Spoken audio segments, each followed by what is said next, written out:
Je m'appelle Pascal Bernier, je suis un artiste plasticien, art visuel, et j'ai le grand plaisir d'avoir ici à la Fondation Villa d'Atrice la présence d'une de mes œuvres intitulée Accident de chasse, que vous pouvez voir à côté de moi. J'ai commencé des études dans une école d'art contemporain à la fin des années 70, mais à l'époque on était très axé sur le conceptuel. Le visuel avait un petit peu disparu des radars et donc ça m'a un peu refroidi. Je me suis remis à une pratique artistique vers 26-27 ans et j'ai commencé à gagner ma vie en tant qu'artiste à 30 ans. Et j'ai eu la chance de développer quelques séries qui ont rencontré un certain succès plutôt rapidement, dont les accidents de chasse.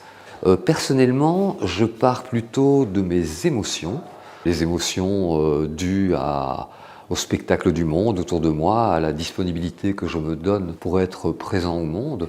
Et ces émotions entraînent chez moi la volonté, le désir de les traduire en quelque sorte visuellement. Autrement dit, à ce stade-là, je n'ai pas beaucoup de concepts ou d'idées précises en tête, simplement une impression, une émotion globale qui me pousse à manipuler les objets ou les images qui se rapprochent le plus de ces émotions.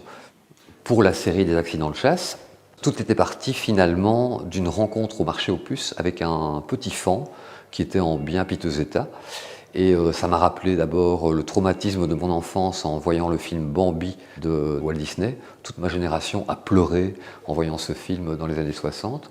Et aussi une analyse de quel destin tragique que d'être transformé en tant qu'être vivant en objet décoratif et de terminer en plus au marché aux puces. J'ai acheté ce faon, je ne savais pas trop quoi en faire. Et je travaillais à l'époque sur des momies de peluche. Donc c'est déjà quelque chose qui se rapproche de cette série-là. Et donc j'avais pas mal de bandages à la maison. J'ai soigné ce faon un peu comme ça. J'ai trouvé que l'impact émotionnel était très très fort. Et c'est comme ça que la série est née. Et après, en analysant ce que j'ai fait, j'ai pu effectivement y mettre des sens plus théoriques. Mais chez moi, l'analyse vient après la réalisation de l'œuvre. Et je considère qu'une œuvre est réussie si elle peut générer, si elle peut induire des idées et des concepts au-delà de ce que moi j'ai voulu ou que j'ai pensé y mettre. Alors le concept à la base était non pas une défense militante de la nature, même si ça me tient beaucoup à cœur, mais plutôt un constat de la facilité avec laquelle nous sommes en tant qu'êtres humains manipulés affectivement. Donc c'est un travail un petit peu sur la manipulation affective, en ce sens que j'étais très étonné de voir des gens être très empathiques avec un animal empaillé, donc un objet mort, soigné, beaucoup plus qu'ils ne le sont avec le spectacle de la nature réelle en train de se faire démolir, etc. Et donc je trouvais très intéressant de constater à quel point nous autres êtres humains, nous sommes des êtres fictionnels qui avons besoin d'une narration pour nous émouvoir ou nous choquer de quelque chose. Je ne tue pas les animaux pour les faire, mais c'est un travail très spécialisé et donc j'ai été très collaborant avec un taxidermiste très réputé en Belgique qui travaille pour pas mal d'artistes et pour des musées de sciences naturelles, etc.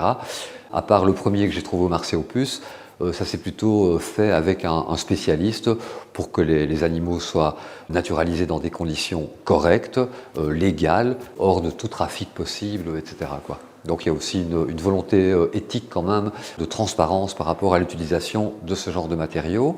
Mais je n'utilise pas que des animaux naturalisés, non. C'était une série parmi d'autres. Je fais également beaucoup de toiles, de dessins. Je fais des arts visuels dans tous les sens du terme. Donc peinture, dessin, photo un petit peu et sculpture.